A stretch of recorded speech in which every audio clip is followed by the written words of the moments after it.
Bonjour les graphes, ravi de vous retrouver pour cette nouvelle vidéo du week-end. On va faire le petit point ensemble. Globalement, pas grand chose de neuf, hein. Quand on regarde la macro, évidemment, maintenant tout le monde parle de l'inversion de la courbe des taux, tout le monde parle de l'inflation, on en parlait déjà. Quelques voix sur la stagflation, peu importe, mais ça sera potentiellement assez court. Et surtout, donc, cette remontée des taux. On a eu les minutes de la Fed et les minutes de la BCE, mais évidemment le marché regarde surtout la Fed. Pour la BCE, globalement, on ne change pas, une équipe qui gagne. C'est ironique, bien entendu, dans le sens où on ne fait pas grand-chose pour le moment. On attend, on joue un petit peu la montre en se disant que l'inflation est temporaire, mais bien entendu, ça dure. Politique zéro Covid, toujours en Chine, ce qui fait que on continue d'avoir des dysfonctionnements dans la supply chain. Et puis évidemment la guerre en Ukraine. Qui est revenue faire peur au marché. Pour moi, alors bien entendu, il y a le premier tour avec, selon les sondages, une avance pour Macron qui se réduirait, ce qui émet un petit peu le doute. Mais globalement, on verra évidemment comment on se réveillera lundi. Mais globalement, pour moi, c'est mondialisé.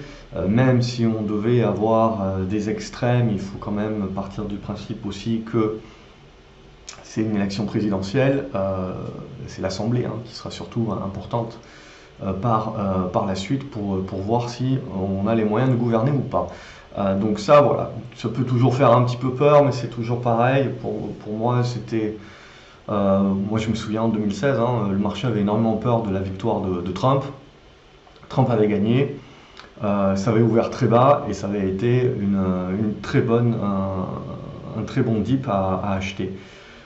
Globalement, voilà, c'est l'idée que j'en ai. Au niveau de l'Ukraine, je dirais qu'on risque de rentrer dans la partie, alors c'était déjà sale, mais ça risque de rentrer dans une partie un peu plus meurtrière, justement avec le regroupement des forces russes. Donc évidemment, on a joué sur le marché. Les escalades supplémentaires. Et donc, comme je le dis souvent, le marché, il a ce besoin quand même d'avoir de la visibilité. On peut digérer, je dirais, des mauvaises informations, ne pas oublier que ça reste un système de flux, ne pas oublier que le marché reste très liquide, même si la Fed a commencé à tirer la première pour parler de la réduction de son bilan. Donc oui, on va réduire les liquidités, mais pour autant, ça va se faire vraiment petit à petit.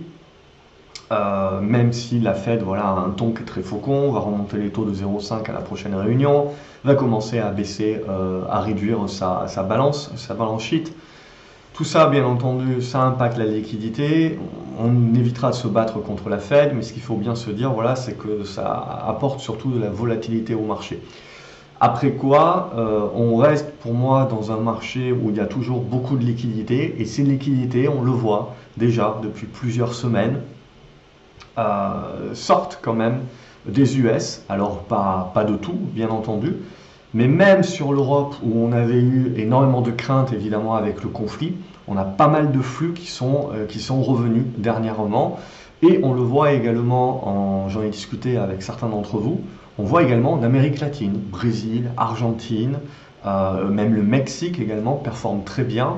Et ce qui est important et intéressant, c'est que ces pays-là performent bien, mais également leur monnaie performe bien. Parce qu'on est dans des pays qui, certes, ont des dettes qui sont très souvent en dollars, donc c'est pas terrible évidemment quand leur monnaie baisse en plus, ça surcharge leurs dettes.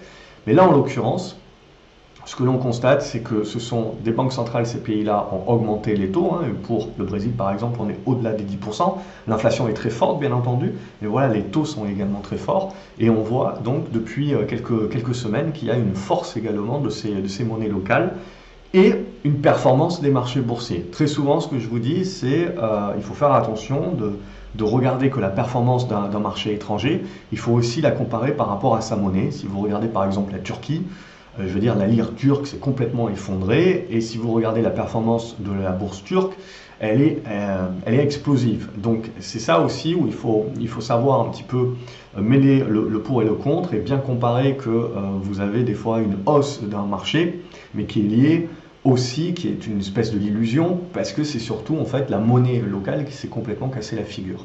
Donc après évidemment en tant qu'Européen, etc., on peut jouer sur ces jeux-là de monnaie.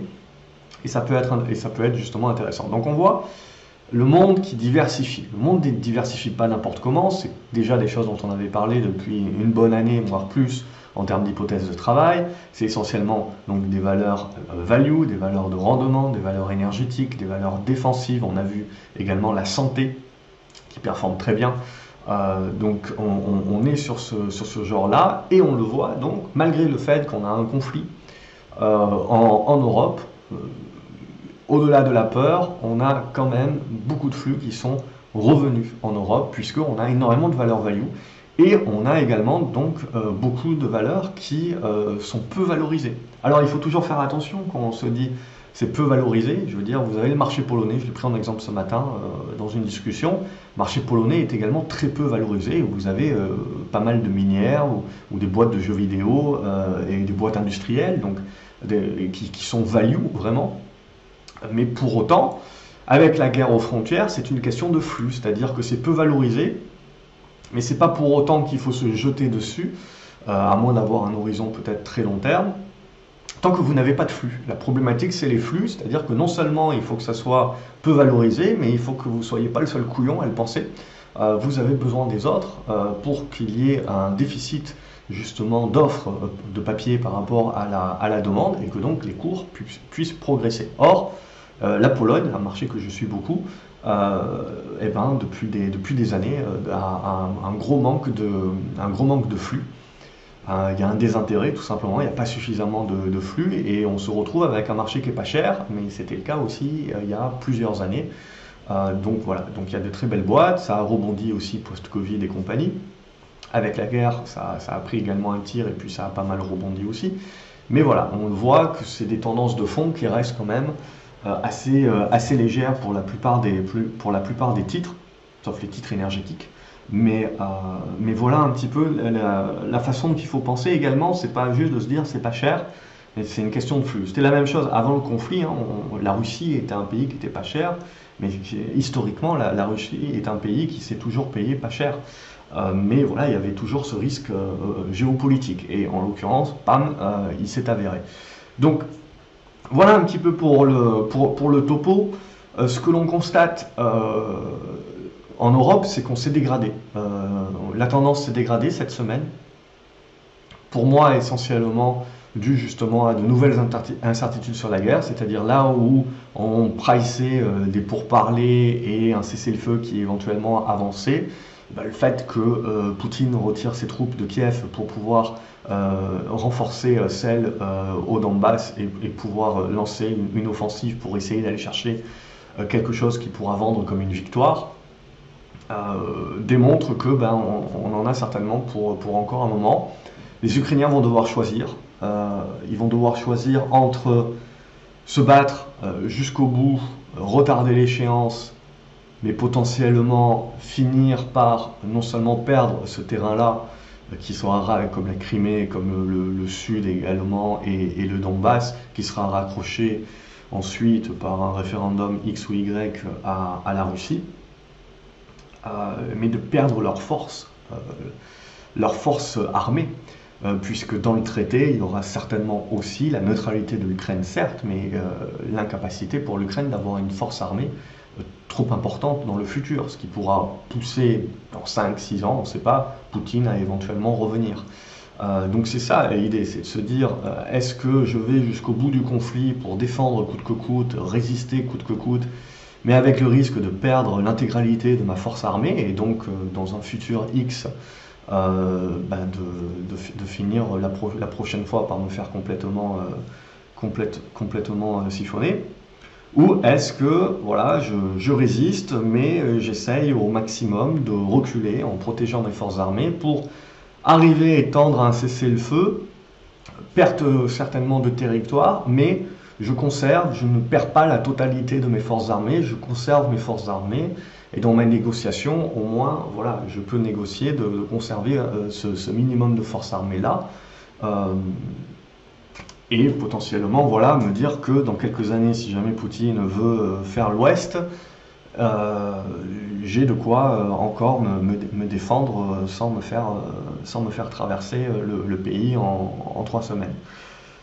Ouais, c'est l'idée comme ça. Mais bon, pour le marché, voilà, l'idée c'est qu'en gros, on re-rentre un petit peu dans l'incertitude. Le conflit, du coup, va encore se rallonger. Le cessez-le-feu qu'on croyait imminent ne l'est pas tellement. Et donc tout ça, évidemment, ben, ça continue pendant ce temps-là de renforcer la crise énergétique, la crise alimentaire qui vient par-dessus. Et la pression, tout simplement, sur cette inflation qui dure. Mais évidemment, tout le monde va se faire un malin plaisir. Le Covid avait bon dos, Poutine aura bon dos également, pour qu'on dise que c'est la faute à Poutine, toute cette inflation. Toujours est-il, voilà, c'est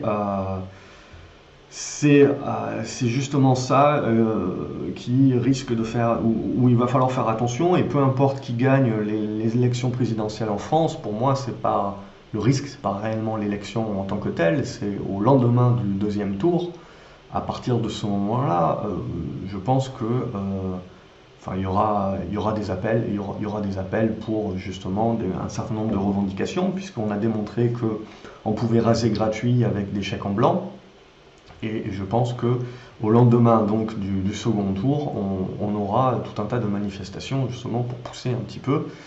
Donc voilà, on rentrera éventuellement dans les petites guéguerres que l'on connaît bien en France.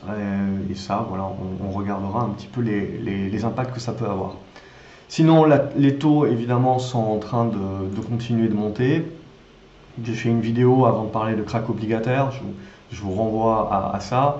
Ce qui est important, voilà, c'est de comprendre bien les flux, et donc la génération de flux, et donc bien comprendre que certes, l'avenir n'est pas rose, clairement, mais les marchés alors ont un petit peu lâché cette semaine, mais globalement on peut se dire qu'ils tiennent plutôt bien.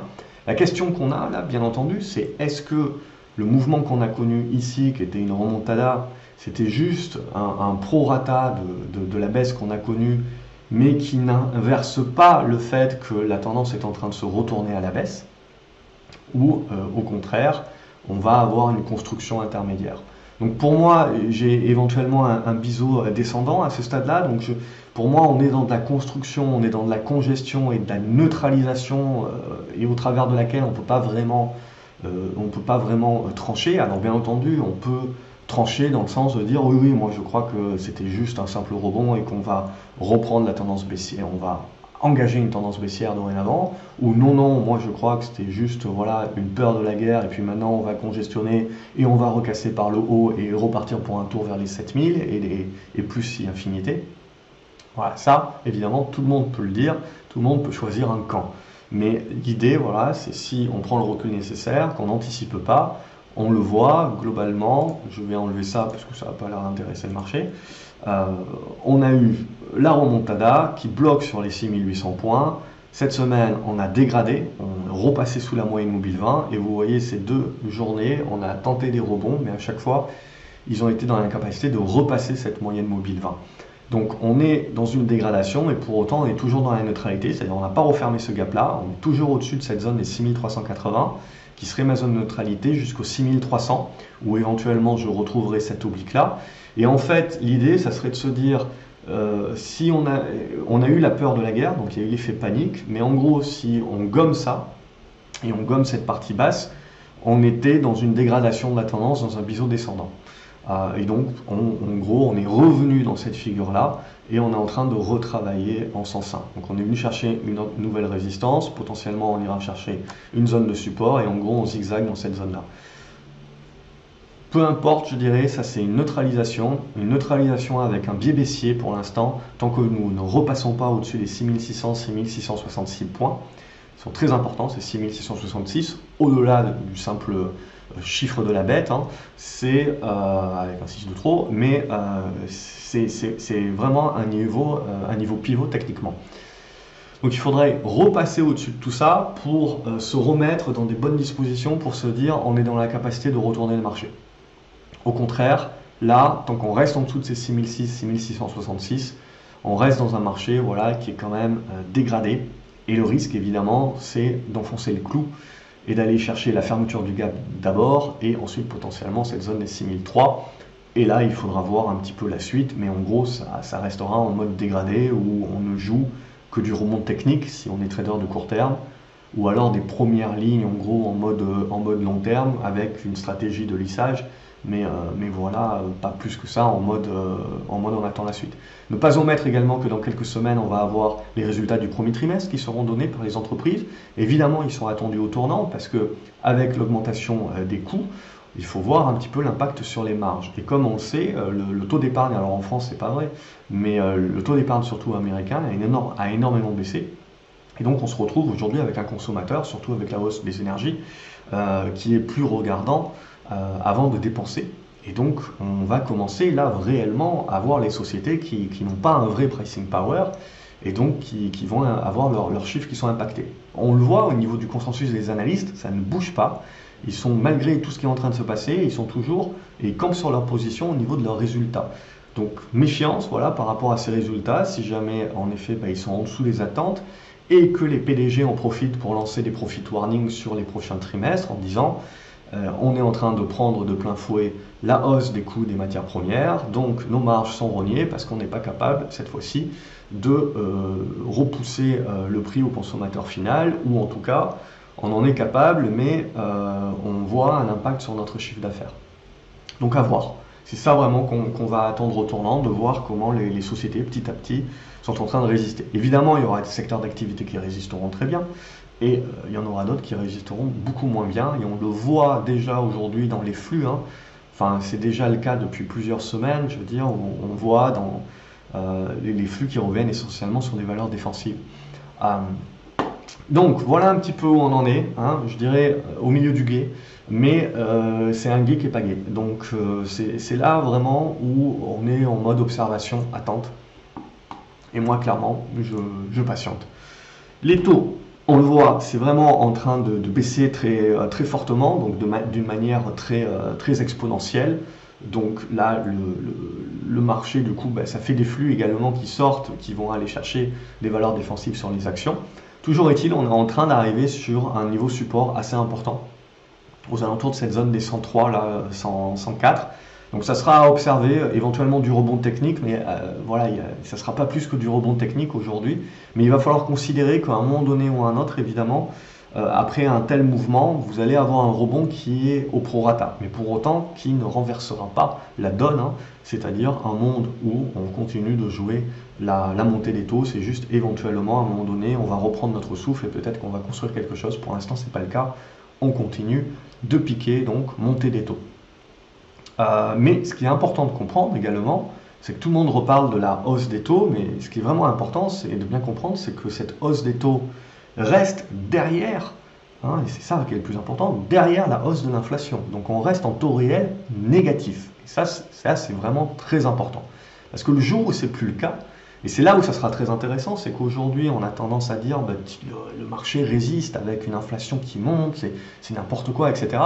Ce qui sera le plus intéressant justement, c'est quand le marché ne résistera plus alors que l'inflation baisse. Et alors on sera là, mais attends, ça fait un an qu'on nous bassine avec l'inflation qui monte, c'est la fin du monde, et le marché ne baisse pas. Et là maintenant que l'inflation est en train de baisser, le marché ne remonte pas et il se casse la figure.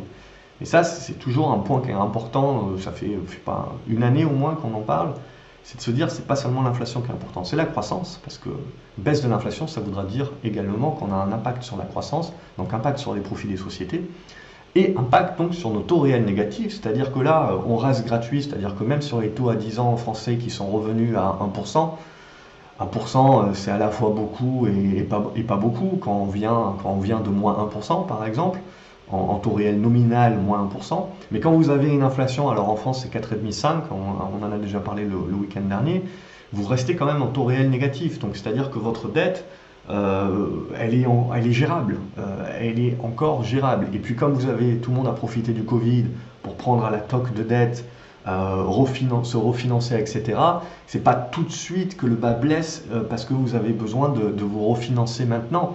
C'est éventuellement dans un an, dans 2 ans, si on a des taux qui remontent à 3-4%, là, c'est là où ça commence à coincer à un moment donné, et que vous avez en même temps une récession et votre inflation qui baisse, et bien vous n'êtes plus en taux réel négatif, vous devenez en taux réel positif, et là, votre dette, vos chèques cadeaux pour combattre l'inflation tout en créant de l'inflation par elle-même, Là, c'est là où ça coince et vous ne pouvez plus le faire. La problématique, c'est que vous avez passé 2 ou 3 ans à habituer la population pendant le Covid à vous avez besoin d'aide, on reste gratuit. Et du jour au lendemain, vous dites bah, je ne peux plus le faire.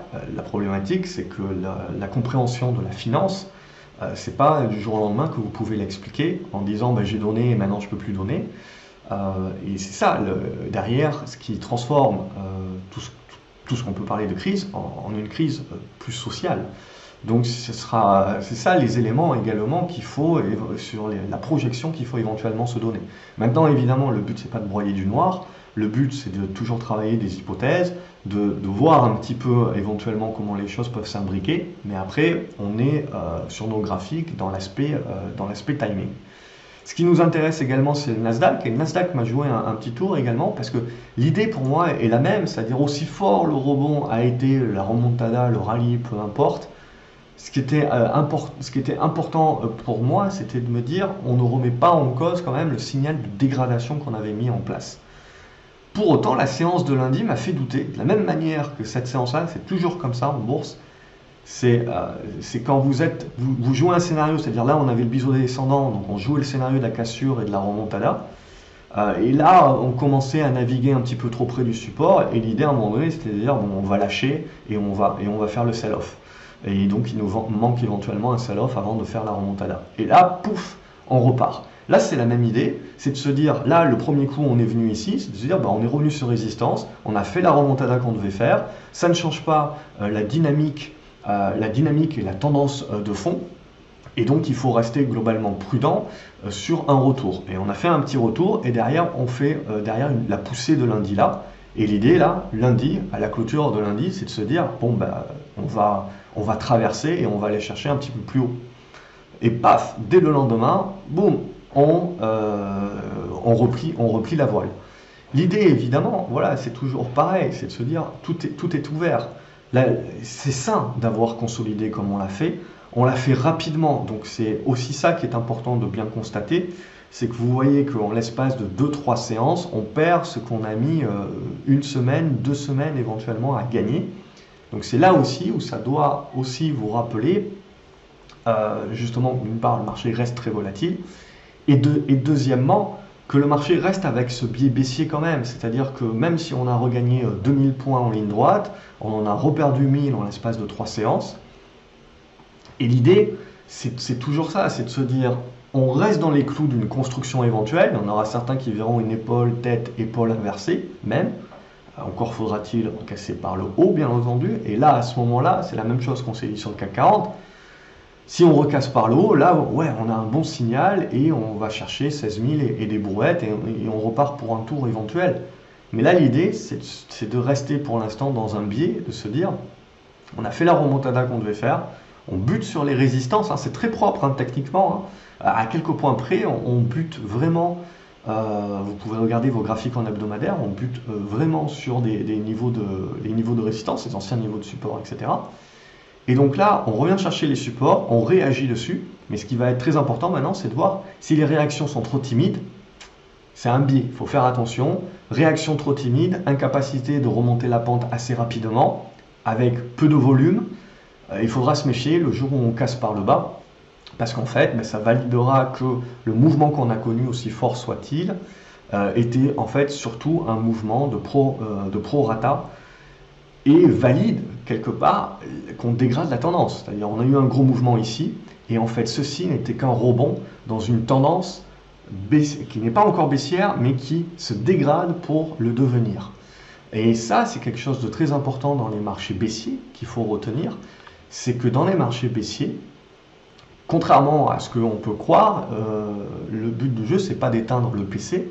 Dans les marchés baissiers, vous avez des rebonds au prorata qui sont très juteux, très forts, très rapides, mais ils ne sont que des rebonds qui ne changent pas la tendance de fond. Et là, éventuellement, on n'a pas le verdict encore, mais ça peut être ce type de rebond-là qui, s'il casse par le bas, nous validera la dégradation et potentiellement plus tard, nous n'y sommes pas encore, le fait que c'était vraiment un mouvement pour retourner le marché à la baisse. Maintenant, en termes de gourou, c'est toujours la même chose. Il y a beaucoup de personnes qui vont dire « oui, c'est ça le scénario ». Et je parie sur ce scénario-là, et dans 2 ans, ils reviennent en vous disant, vous voyez, c'était ça le moment, c'était ça le départ de la crise, c'était ça le départ du crack, du truc, du machin. Sauf qu'au moment où on y est, on ne peut pas mettre sa main à couper. Si on est en tant soit peu un vrai trader et qu'on gère son risque, on ne peut pas mettre all-in sur le noir ou all-in sur le rouge. Donc là, il faut bien comprendre il faut avoir les scénarios en tête, mais il faut bien comprendre qu'on est dans des constructions. Et ce n'est que la sortie de ces constructions-là qui nous permettent de générer le scénario d'après. Donc là, pour l'instant, à ce stade-là, le Nasdaq continue de tenir sa zone de support. Alors, il y a la zone des 4200 points, si on arrondit aussi, qui est une zone importante. Mais s'il a du mal, qu'il n'arrive pas à rapidement repartir, et notamment refermer ce gap, même s'il revient jusqu'à cette oblique-là, ça sera considéré comme un pullback sur une petite oblique qui a été cassée par le bas et qui joue son rôle de résistance. Donc moi, je reste en observation ou sur des rebonds techniques à ce stade-là, et j'attends de voir un petit peu plus avant de m'exposer davantage à ce stade, de voir ce que le marché décide.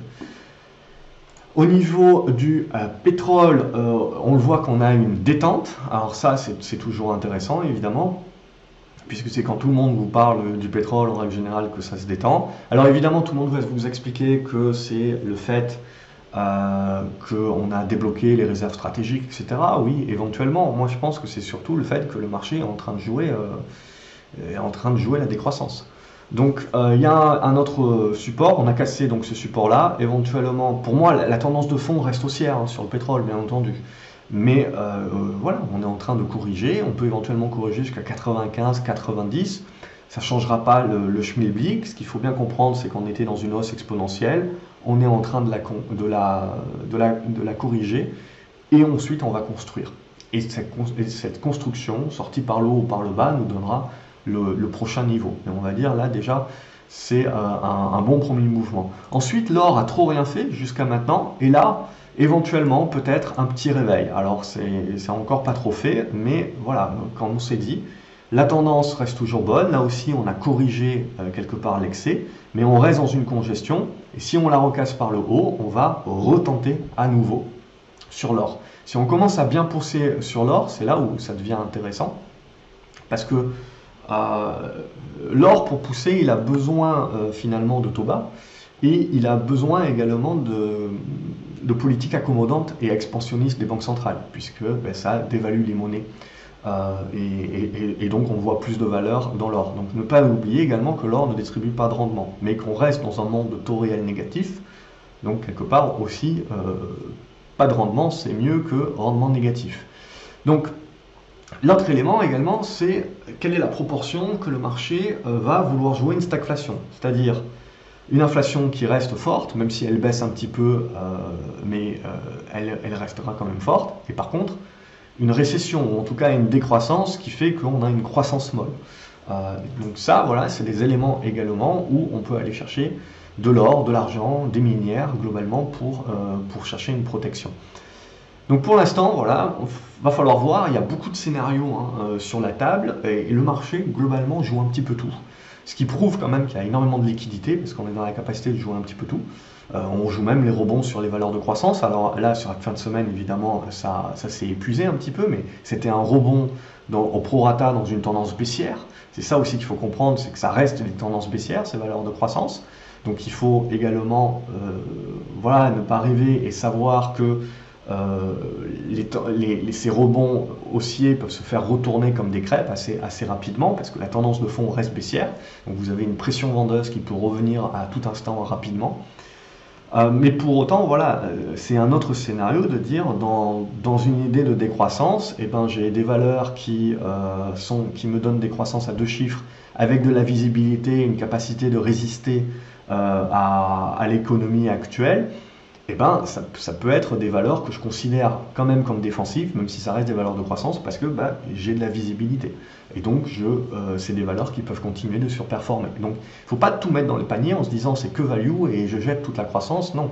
Il y a besoin d'être sélectif dans tous les cas. Et même chose, hein, toutes les valeurs value ne sont pas value. Vous avez beaucoup de valeurs qui se payent pas cher, mais elles se payent pas cher pour une bonne raison, c'est qu'elles détruisent de la valeur année après année. C'est des mastodontes et potentiellement ils n'arrivent pas à se renouveler et ils sont en train petit à petit d'agoniser. Et donc c'est pour ça que les marchés les valorisent déjà peu cher, parce que le marché a déjà anticipé qu'ils sont plutôt dans la destruction de valeur plutôt que dans de la création. Donc au niveau de l'or, il faudra voir si on arrive à sortir par le haut, auquel cas on aura un petit épisode.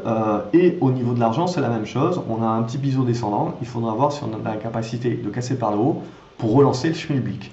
Ensuite, ce qui nous importe, c'est l'euro-dollar. Comme la BCE est pas trop en retard, mais quand même en retard par rapport à la Fed, on continue de taper sur l'euro. Le dollar continue de rester fort. Je pense qu'à partir du moment où la Banque Centrale Européenne va décider de changer sa politique et de remonter ses taux et puis de parler aussi de son bilan, alors je pense qu'elle restera très lente par rapport à la Fed, mais ça permettra peut-être d'équilibrer un petit peu plus. En attendant, le dollar reste très fort, mais pour moi ce qui est le plus important, c'est pas de dire que le dollar est fort, c'est surtout que l'euro est faible. Parce que quand on regarde d'autres monnaies, et notamment les monnaies d'Amérique latine, on voit que le dollar n'est pas vraiment fort. Hein. Donc c'est ça aussi qui est important de bien comprendre quand on regarde les devises étrangères, de ne pas se méprendre non plus. Et là, pour moi, l'image, c'est de dire l'euro est faible, mais le dollar n'est pas fort quand on regarde par rapport à d'autres monnaies mondiales. Voilà pour le petit tour. On va se faire quelques actions, donc juste pour faire un état des lieux plus global. À peu près toutes les actions sont dans les mêmes types de configuration. Alors vous avez des titres comme ça, donc Alibaba, tendance baissière bien entendu, et une remontada au prorata. Hein, c'est pas rien quand même, vous gagnez à peu près 50% en l'espace de quelques jours. Et puis ensuite, on voit, on consolide. Là, on commence à craquer un petit peu par le bas. Donc ce qui va nous intéresser, c'est de voir la construction. J'ai tracé ici un support, on verra si c'est ce que le marché veut voir ou pas. La résistance oblique a l'air plutôt pas mal. Donc avant de pouvoir parler d'un retournement plus, il faudra casser cette oblique descendante. Donc là, ce qui va nous intéresser, c'est de tenir les supports, évidemment, et de voir comment on va construire et petit à petit avoir notre configuration. Donc c'est là aussi où il faut se rendre compte qu'il y a des périodes pour tout en bourse. Il y a des périodes pour acheter, il y a des périodes pour vendre, il y a des périodes pour partir à la pêche, comme disait Livermore. Mais l'idée, c'est qu'il y a surtout en fait des périodes pour observer et pour regarder les constructions. Parce que pour être prêt à acheter, pour être prêt à votre scénario, vous devez observer. Souvent, on va dire, toi, c'est génial, tu as gagné 10% en 2 jours. Non. Peut-être la position, je l'ai prise il y a 2 jours. Mais l'observation, le temps que j'ai passé pour analyser et avoir ce scénario-là en tête jusqu'à obtenir, tel un sniper, le bon moment pour tirer sur cette action-là et donc faire 10% en 2 jours, eh ben, c'est pas 10% en 2 jours, c'est 10% finalement en 2 ou 3 semaines éventuellement, parce qu'il y a eu, avant de tirer, toute cette phase d'observation. Donc c'est pour ça que c'est important de ne pas se dire marché baissier, je sors des écrans, je ne regarde plus. Non, en fait, vous travaillez, vous êtes en train de travailler vos plans pour être prêt et réactif lorsqu'il y aura quelque chose, un nouveau signal. Sinon, vous êtes toujours derrière la roue. Voilà au niveau, surtout dans les marchés d'aujourd'hui, qui sont quand même bien volatiles, bien rapides. Donc pour Alibaba, je la laisse encore construire à ce stade-là pour voir si c'était un vrai bottom. Et donc on construit et on arrive à sortir par le haut. Parce que là aussi, ce qui est important, c'est on regarde les indices. Mais quand vous regardez un paquet de valeurs, ça vous donne quand même le sentiment de marché. Il faut regarder au-delà de ce qu'il y a dans les indices, parce que les indices, en gros, vous avez une dizaine de valeurs qui font la cote, parce qu'elles sont surpondérées, et vous ne voyez pas ce qui se passe en dessous. Ça vous empêche de voir ce qui bouge réellement et ce qui résiste, parce que le marché n'est pas baissier dans son ensemble, hein. Le marché n'est pas dégradé dans son ensemble. Vous avez énormément de secteurs d'activité et d'actions individuelles qui continuent d'être dans des tendances moindre risque. Donc là, c'est pas le cas, c'est pas moindre risque, mais c'est des constructions qui sont importantes parce que ça vous indique quelque chose, c'est-à-dire que quand les derniers de la classe commencent à construire et casser par le haut, et donc commencent à engager des retournements, ça veut dire quand même que le marché a de la force, a de l'appétit pour le risque, a ses flux, et donc ça vous permet d'être plus agressif. Quand c'est les premiers de la classe qui continuent de performer, bon voilà, c'est très bien. Mais quand c'est les derniers de la classe qui se mettent justement à mettre en place des retournements, ben vous savez qu'il y a un appétit pour le risque supplémentaire, parce que sinon le marché, quand il y a du risque, hein, il reste top flight quality il est sur les mêmes valeurs. Au niveau de Alstom, c'est la même type de configuration, hein. Globalement, on est en train de patienter et d'avoir éventuellement une construction.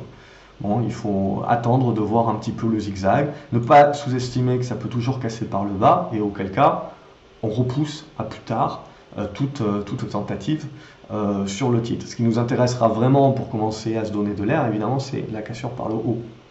Mais en attendant, c'est de l'observation, ça vous sert d'indicateur, un petit peu de sentiment de marché. L'autre gros indicateur, évidemment, c'est Apple. Tant que Apple va, le marché tient quand même plutôt pas mal. Si Apple commence ici à casser par le bas, valider ça en résistance, bon, ça ne sera pas une tendance baissière, bien entendu, mais ça commencera à dégrader, il n'y aura plus grand-chose à attendre d'Apple, et du coup, voilà, il faudra faire attention. Ce que l'on constate, c'est que la remontada, regardez ce que Apple a fait également. Donc c'est quand même pas rien aujourd'hui l'impact sur le sentiment de marché qu'une action comme Apple peut avoir. Donc il ne faut pas la sous-estimer et il faut continuer de la regarder. Si Apple dégrade, il faut avoir un biais prudent sur la suite. Pour l'instant, elle tient le support.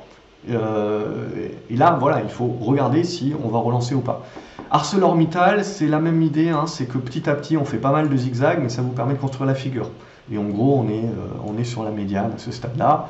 ASM International, on en avait parlé la semaine dernière, ça pour moi, c'est un pullback qui revient chercher les zones de résistance. Et donc, hop, on fait la correction et on est en train de revenir sur la zone de support. Donc là, l'idée, c'est de dire ça rebondit. Mais si ça rebondit mou et qu'on casse, faut pas tergiverser.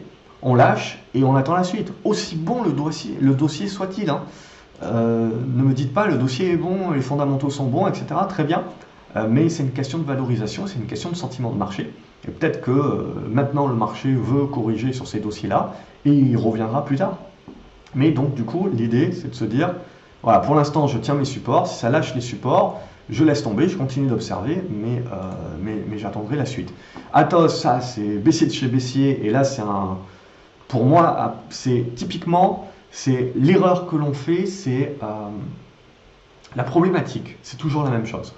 La problématique, quand vous achetez une valeur en tendance baissière et que vous perdez, très bien, vous suivez votre plan, vous la vendez, terminez, vous passez à autre chose. La problématique, c'est quand vous commencez à acheter une valeur, à l'accumuler, à perdre, à finir par sortir, puis en fait, vous vous rendez compte que plus vous avez suivi une tendance dans sa baisse, en cherchant à acheter, entre guillemets, le point bas, plus vous avez souffert sur une valeur, plus vous avez passé de temps dessus, plus en fait, vous avez peur de louper le moment où elle va vraiment partir. Et cette peur de louper le moment où elle va partir est tellement forte et que ça vous pousse, même si vous n'avez aucun signal, aucun rationnel, ça vous pousse à continuer d'acheter ce que vous pensez être un point bas. Et ça ne fait qu'être un engrenage. C'est quelque part psychologique, c'est la même chose que quand vous vous attachez à quelque chose, c'est de plus vous vous y attachez, plus vous mettez d'efforts dedans, de temps dedans à vous dire je vais réussir à, je sais pas, me réconcilier avec cet ami, je vais réussir à, je sais pas, m'en sortir sur X ou Y raison. La problématique, c'est que ça vous biaise et ensuite, c'est d'autant plus dur de vous en sortir. C'est d'autant plus dur que, en fait, la plupart des gens n'y arrivent jamais. Parce que se couper la main, je veux dire, sur un trade ou sur n'importe quoi dans la vie, quand c'est le début, c'est facile.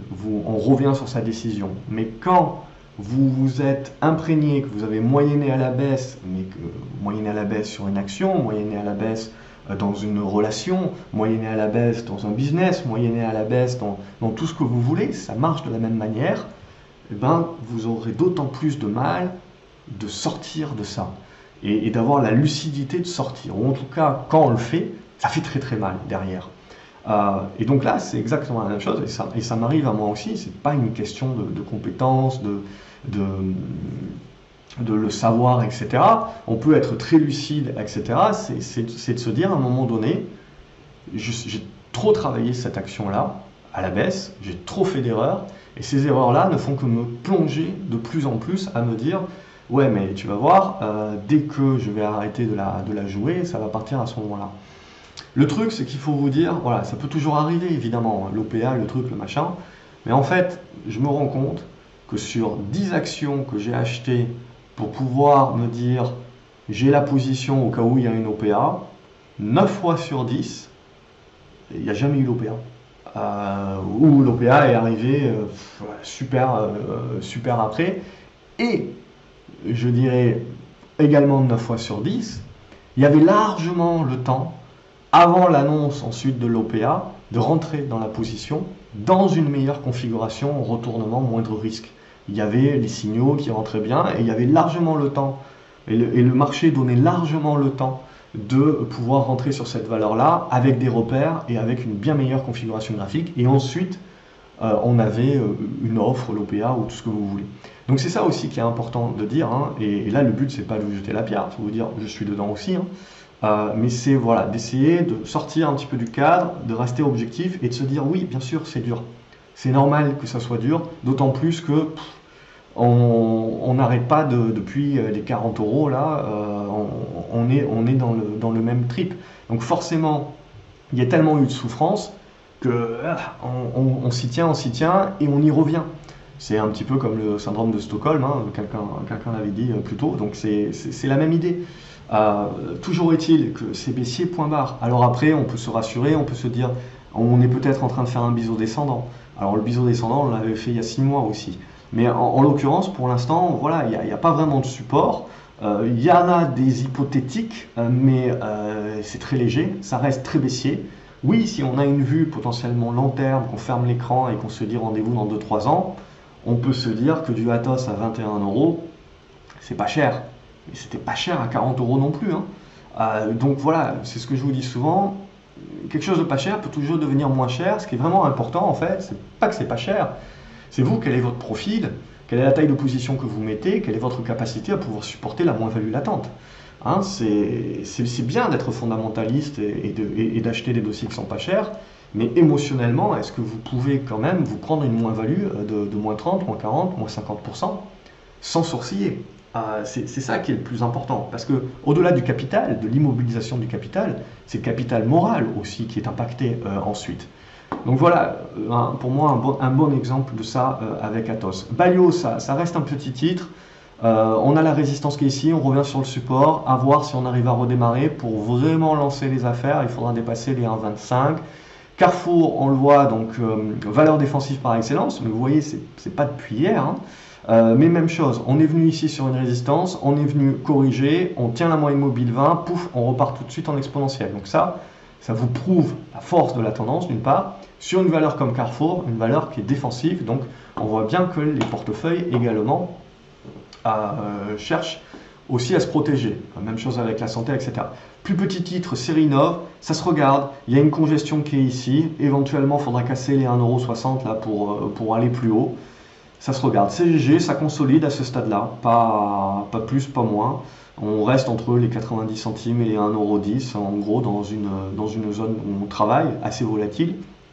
Mais ça continue de construire et ça reste haussier. Claranova, assez baissier. Je vois rien de vraiment probant sur cette valeur. Éventuellement, si on arrive à tenir ici et qu'on ne casse pas, on pourra se dire qu'on commence à construire ce triangle ascendant. Encore faudra-t-il le casser par le haut, évidemment, avant de parler de retournement. Mais sinon, mis à part pour du trading de court terme, pas grand-chose. DBV Technologies, on avait fait une poussée, on est en train de revenir sur les supports. Il faudra les tenir, bien entendu, hop, ici, et voir est-ce qu'on est capable de construire sur cette zone-là, à ce stade. Donc sinon, pas grand-chose.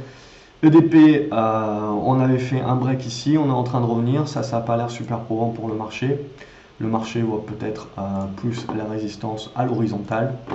Donc les valeurs vertes fonctionnent très très bien, mais là aussi, ça souffle un petit peu, rien de bien méchant à ce stade. Egide, on a dégradé depuis les résultats et on n'a pas réussi à se rattraper. Alors on est revenu sur un support, on tente quelque chose, et c'est pas Jojo, de toute façon, tant que vous ne repassez pas la zone des 1,30, ça va rester compliqué. Eramé, ça continue d'être haussier et de construire petit à petit. Alors on peut le tracer je trace à l'arrache, hein. Mais ça sera l'idée. Donc avec cette congestion ici, vous cassez par le haut, on va chercher toujours plus haut. Vous cassez par le bas, on commence un petit peu à corriger sur les valeurs métaux. Au niveau de Galapagos, elle a bien performé cette semaine, hein, malgré le marché. Donc cette figure était la bonne, on a breaké et on a continué de pousser. On est arrivé sur un premier niveau et donc il y a cette zone aux alentours des 67 jusqu'aux 70 qui me semble pas mal, ouais, jusqu'à 72 même, qui me semble pas mal en termes de résistance. Alors ça peut toujours consolider et puis repartir ensuite, hein. Ça reste une bonne tendance, donc il faut s'axer sur ça, hein. Même si c'est pas forcément tout ce que je vous montre là dans ces vidéos hebdomadaires, ce que j'essaye, c'est pas de vous montrer le meilleur du meilleur, c'est plusieurs types de configurations pour façonner votre œil, pour vous dire voilà qu'est-ce qu'on peut en penser de ça, parce que très souvent on est attiré sur des configurations baissières, etc. Oui, mais pas tout n'est mal. Il faut pouvoir voilà voler de ses propres ailes et être dans la capacité de pouvoir aussi gérer ce type de configuration. Au niveau de Harmony Gold, donc comme on l'a vu sur l'or, ça bouge un petit peu, mais ça n'a pas cassé. Même chose hein, sur l'or, donc pour moi on avait une base ici, on casse, et là on est en train de construire des biseaux. On a beaucoup de valeurs qui sont à peu près dans les mêmes dispositions sur les minières, et ce qui va vraiment nous intéresser, donc c'est si ça casse par le haut, et qu'on valide par la cassure de cette oblique, là ça sera un gros signal sur les minières aurifères, et argent très certainement aussi. Donc vraiment à observer, parce que ce mouvement où on peut être tenté de se dire que ça fait 3 mois que ça fait rien, et que en gros, qu'est-ce qu'il faut pour que l'or monte, patience, on attend de voir la suite des configurations. Regardez, je ne pense pas que je l'ai ici, mais regardez également les valeurs uranium. Elles sont pour la plupart sur leur plus haut, en train de travailler des résistances de leur plus haut. Si ça break, ça peut passer en exponentiel. Alors, ça voudra dire aussi que les prix uranium sont en train d'exploser. Il y aura très certainement, on le sait, hein, il ne faut pas négliger le nucléaire, et ça voudra dire qu'il y aura certainement, on le sait déjà, c'est stratégique, une news ou quelque chose qui poussera un petit peu à nous dire que le nucléaire n'est pas mort, pour celles et ceux qui se souviennent d'un titre que j'avais dû publier il y a 3 ans avec le Covid, hein, on a l'impression qu'on a perdu 2 années. Qu'on ne sait pas ce qu'on a fait. Hermès, ça va être intéressant parce que c'est les grosses pondérations du CAC, Hermès, LVMH. Donc vous avez la congestion qui est ici. Donc on a bien réussi à rebondir là, on a bien réussi à sortir. Mais le boulot maintenant, l'important est maintenant. Hein, c'était pas la remontada de la semaine dernière qui était importante, c'est maintenant que c'est important. C'est-à-dire soit on recasse par le bas et on va continuer petit à petit de construire dans notre figure en biseau et on continue en gros une tendance, une dégradation dans un biseau descendant, ou on arrive à sortir par le haut et là on commence à parler de retournement à la hausse. Retournement à la hausse sur des valeurs du luxe qui sont super pondérées dans le CAC 40, c'est ce qui également vous servira d'indicateur pour vous dire mon CAC arrive à se sortir et à se relancer éventuellement pour une tendance haussière. À aujourd'hui, j'en vois pas les catalyseurs, mais voilà, il faut regarder un petit peu et suivre ce que le graphe va nous montrer. À aujourd'hui, en tout cas, ce que ça nous valide, c'est qu'on reste dans cette neutralisation sur beaucoup de titres, sur beaucoup de grosses pondérations, et donc on est en attente. Imerys, valeur métaux également, on pouvait se dire que sur la cassure haussière de cette oblique-là, on se remettrait dans des bonnes dispositions. On n'a pas réussi, au contraire on a cassé par le bas. On est en train, vous le voyez ici, de faire un rebond en mode pullback sur l'ancienne support résistance. C'est léger, alors ça peut toujours redevenir bien entendu, mais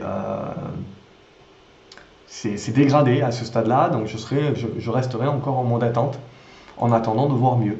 Inet Pharma, c'est pareil, on avait amélioré la tendance ici avec cette construction triangle, on casse par le bas.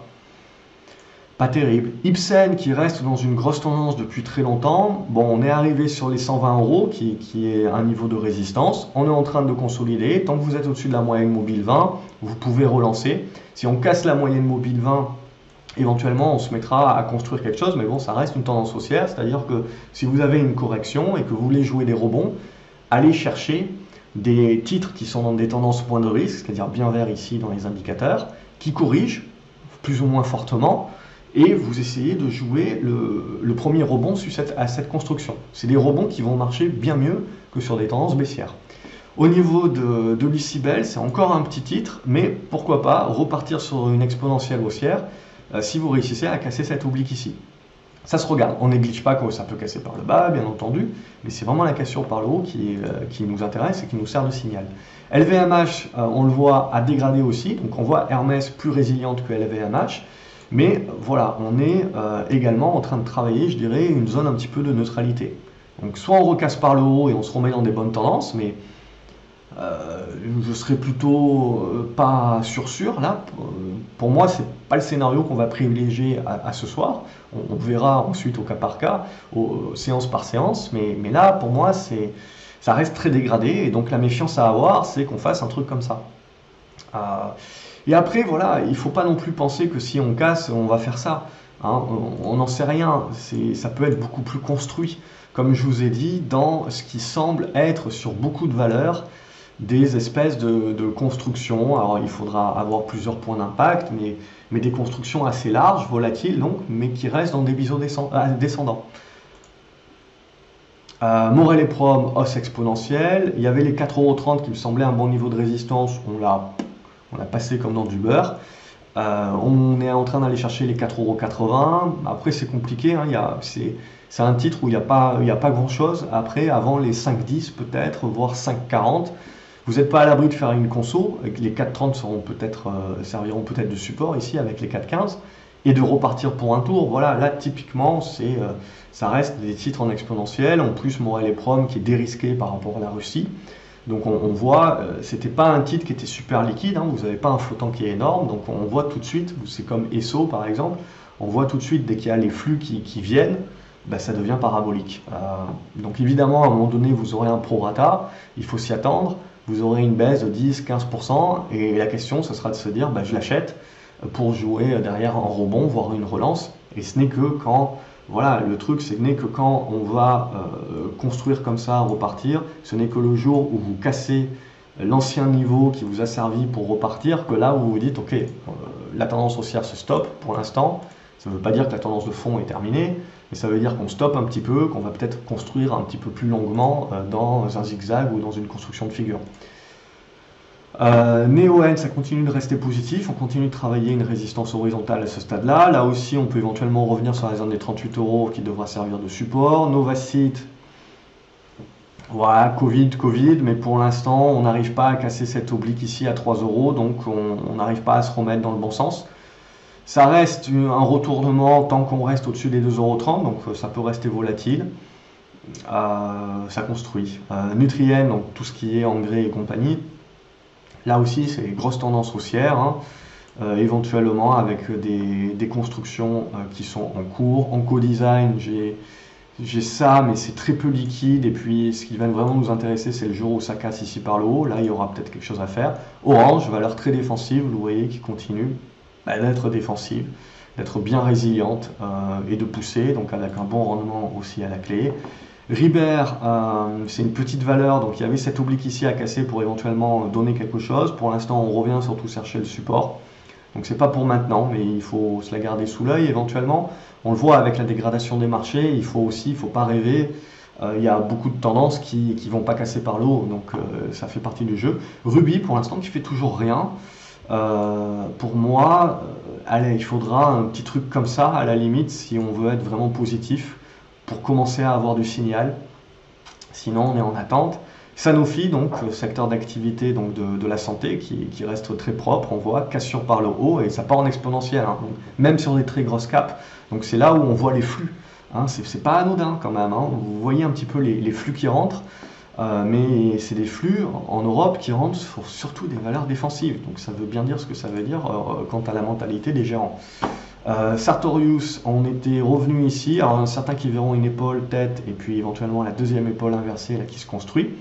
À voir, je veux dire, tant que vous tenez cette zone de support, c'est potentiel. Donc une zone 355-400 € pour arrondir de congestion et en sortir par le haut avant de parler de retournement, en sortir par le bas, déjà l'épaule tête épaule inversée caduque. Et ensuite, en gros, c'est surtout un petit peu comme tout le monde. Alors j'ai pas le bas encore, mais éventuellement la continuité d'une construction dans une espèce de biseau. Société Générale, on a tenté du rebond technique, mais bon, en gros, on a cassé ici par le bas, c'était le signal déjà pour faire out. On est en train de travailler, on est revenu fermer une première zone de gap ici. J'avais construit cette oblique ici, mais c'est peut-être pas comme ça, c'est peut-être comme ça. Mais bon, en gros, c'est l'idée. C'était pour l'idée de se dire, c'est le zigzag qui nous permet de construire la figure. Alors après, on peut toujours casser ça par le bas, auquel cas on parle d'une seconde jambe baissière, blablabla. Et ça, il va falloir attendre évidemment que le marché nous l'indique et nous le démontre. Solution 30 continue de faire du solution 30, c'est-à-dire j'y vais, mais en fait j'y vais pas. Et là, les 7 euros, ça sera important de les tenir hein, aux alentours de cette zone-là, de les tenir pour pouvoir relancer une nouvelle fois, sans trop traîner, sinon c'est pas terrible. C'est pas terrible, mais bon, ça reste encore dans les clous. Stellantis, on voit, ça ressemble comme deux gouttes d'eau un petit peu à tout ce qui est Alstom, toutes les valeurs un petit peu cycliques. Et les bancaires, en gros, c'est voilà, on a fait notre rebond qui ne remet pas en cause la cassure qu'on a eue ici, on est juste revenu au même niveau. Et là, du coup, paf, on relance une deuxième jambe, éventuellement le rebond jusqu'à la moyenne mobile 20 ou pas. Et la question après, c'est si ça recasse par le bas, évidemment, il ne faut pas faire de vieux os. Si ça commence à construire, peut-être, une fois qu'on se retrouve ici dans la zone des 15 euros, qu'on casse par le haut, ouais, là, on aura peut-être un peu plus de conviction à pouvoir revenir, mais là c'est un petit peu bâtard pour moi, on est au milieu du gué, on peut toujours anticiper bien entendu, mais il faut le faire avec des stops et avec des plans bien clairs hein, pour pas se faire piéger. Au niveau de Technicolor, ça reste très propre, on est en train de revenir sur une zone de support, on peut même revenir jusqu'à la zone de 3,15, que voilà, ça ne remettrait pas grand chose en cause, et ensuite il faudra relancer pour valider le segment. Technip Energy, pour l'instant, ça reste propre, mais le gros du boulot, vous le voyez, ça va être de casser ici cette zone des 1,70 pour peut-être essayer d'aller chercher cette zone des 12,20. Alors Technip Energy, c'est assez impacté par la Russie, mais ça reste un groupe qui est assez versatile, donc qui peut s'adapter aussi rapidement. Donc ça se regarde.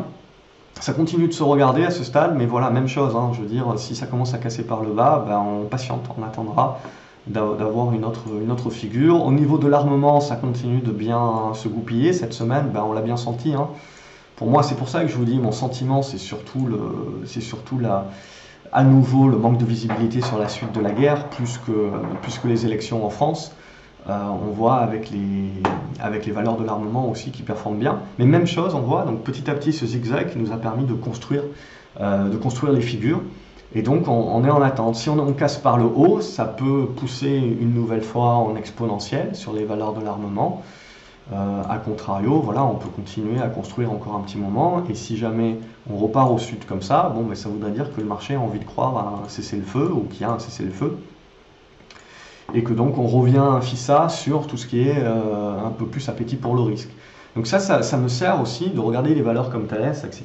ou RHM, ça me sert comme indicateur également du sentiment de marché. Est-ce qu'on a peur de la guerre ou est-ce qu'on n'en a plus peur? Est-ce qu'on se défend? On va sur des valeurs défensives ou on retourne sur des valeurs un peu plus agressives? Tilray Brand, c'est une valeur de croissance pure, vous le voyez, on a des gros boosts, mais il ne faut pas négliger que ça reste des tendances baissières, donc c'est au prorata, c'est intéressant, en quelques jours on gagne 30, 40, 50%. Mais après, voilà, il faut considérer que vous restez dans une tendance baissière et que voilà, les taux qui montent, etc., c'est un petit peu de vent de face pour ces valeurs-là, avec des valorisations importantes. Bien que, pour moi, le cannabis aujourd'hui, quand on regarde les valeurs cannabis, je ne considère pas qu'elles sont survalorisées. Donc c'est ça aussi qui est important, de se dire, la hausse des taux casse les pattes arrière des valeurs de croissance, oui, mais il y a croissance et croissance. Il ne faut pas tout mélanger, il y a certaines valeurs de croissance qu'on peut même considérer comme value. Bon, donc voilà, IBM, Intel qui me viennent en tête, même HP que Warren Buffett a acheté. Voilà, essentiellement des valeurs qui peuvent un petit peu protéger contre l'inflation et qui ont des ratios qui sont, même pour des valeurs tech, plus value que croissance. Alors cannabis, bien entendu, c'est très croissance, hein, mais pour autant, voilà, je considère que c'est pas non plus surpayé. Ça ne veut pas dire que ça ne va pas continuer de baisser, j'en sais rien, mais ça reste pour moi les valeurs intéressantes, surtout avec la légalisation, etc. Alors il vaut mieux essayer d'aller taper sur des actions américaines, puisque la légalisation US va plutôt impacter évidemment les titres US, mais la plupart de ces titres-là sont sur l'OTC. Pas tout le monde a accès à l'OTC, et puis c'est des titres très volatiles, avec peu de volume, bref. Pour l'instant, je continue de jouer avec les canadiennes. Tilray, donc on est revenu sur une zone de support, tiendra pas, c'est la question. En tout cas, ce qu'il nous faut vraiment pour nous dire, oui, on relance le schmilblick, c'est casser, vous voyez, cette zone des 7,20 €. Sinon, on recasse par le bas, on pourra faire un pullback, mais en gros, on continuera de travailler la zone et d'avoir une nouvelle figure. En gros, ça ne sera pas encore tout de suite. Total, donc on ressent, malgré, vous voyez, la hausse des hydrocarbures et compagnie, on ressent quand même une certaine faiblesse. On était dans ce triangle-là, alors je peux, si on a envie de se faire plaisir et de ne pas se faire peur, dire que c'est pas cassé encore, qu'on reste dans cette congestion-là. Et l'idée, bien entendu, c'est de casser par le haut, et donc ça relancerait la tendance haussière. Méfiance si ça casse par le bas, évidemment, vérité de la palisse. Je vous fais pas un dessin, mais voilà, il ne faut pas négliger ça. Malheureusement, en Europe, la plupart de nos groupes pétroliers sont maintenant, on le voit, impactés, contrairement aux groupes pétroliers américains, par la Russie, ce qui fait qu'on a une sous-performance sur ces groupes-là par rapport aux groupes pétroliers américains. Unibail, ça se regarde, hein, pour moi, c'est en train de faire un retournement. Alors là, on est en train de congestionner, si on break par le haut, ça devrait bien repartir. Et les news qu'on attend, c'est la vente d'actifs américains qui devrait pouvoir supporter la valeur. Donc ça se regarde bien, et c'est un bon retournement éventuel. Vallourec, on souffle un petit peu, ça reste haussier, mais je veux dire, voilà, ça ne retournerait pas la tendance à la baisse si on consolidait un petit peu plus fortement. Ça, je vais enlever, voilà, et en gros, commencer à construire une figure. Pour l'instant, c'est haussier point barre, mais c'est comme CGG, on sent que c'est volatile et que ça a peut-être besoin un petit peu de construire un petit peu plus. Mais sinon, voilà, c'est haussier point barre. Verimatrix, ça construit également, ça serait bien tenir le support, mais c'est vraiment la cassure, alors que j'avais encore l'outil suppression, c'est vraiment la cassure de cet oblique ici, là aux alentours des 1,20 qui donnera le là, et Worldline pour moi c'est comme Atos. Même chose, on est en train d'arriver, oui, sur une zone de support importante, réagira, réagira pas, on est sur biseau. Ne jamais négliger qu'un biseau, ça peut casser par le bas, et donc créer un petit sell-off supplémentaire. Auquel cas, pour moi, là où ça recommence à avoir des repères au minimum, c'est revenir au-dessus des 40 €. Mais ça restera une tendance baissière pendant très longtemps. Worldline, ça ne se redressera pas du jour au lendemain. Donc voilà, il faut savoir un petit peu ce que l'on veut faire, typiquement, et parfois il faut accepter, aussi dur soit-il, de se couper la main et de ne pas immobiliser son capital sur des trucs qui vont nous faire encore plus souffrir, éventuellement faire encore plus d'erreurs. Voilà ce qu'on pouvait dire cette semaine. Comme d'habitude, j'espère que ça vous a été utile. N'hésitez pas, voilà, de partager la vidéo avec d'autres investisseurs que ça peut éventuellement aider, de liker, d'appuyer sur le pouce en l'air, le pouce bleu de la vidéo également, ça peut aider peut-être cette vidéo à se faire plus reconnaître auprès de YouTube et peut-être aider d'autres personnes, c'est l'objectif. Et à me dire ce que vous surveillez comme action sur les marchés, qu'est-ce que vous en pensez, quel est votre sentiment sur les commentaires. Vous abonnez à la chaîne pour ne rien louper et n'oubliez pas, dimanche, il faut voter. Salut les graphes, bon week-end.